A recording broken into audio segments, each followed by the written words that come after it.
নতুন রাজনৈতিক দলের আত্মপ্রকাশ, মুক্তির ডাক ৭১ নামে বাংলাদেশের নতুন একটি রাজনৈতিক সংগঠনের আত্মপ্রকাশ ঘটেছে। শনিবার ১৬ নভেম্বর সকালে ঢাকার উত্তরা এলাকার একটি রেস্টুরেন্টে আয়োজিত এক জমকালো অনুষ্ঠানের মধ্য দিয়ে সংগঠনটির আনুষ্ঠানিক উদ্বোধন ঘোষণা করা হয়।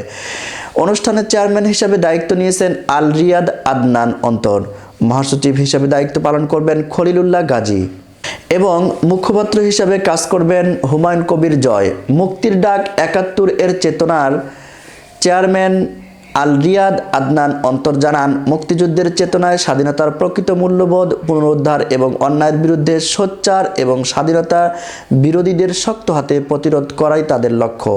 এছাড়াও শুধু রাজনৈতিক কার্যক্রম নয়, বরং সামাজিক উন্নয়ন এবং মানবিক কাজের মাধ্যমে একটি উন্নত বাংলাদেশ গড়ে তোলার জন্য কাজ করবে সংগঠনটি।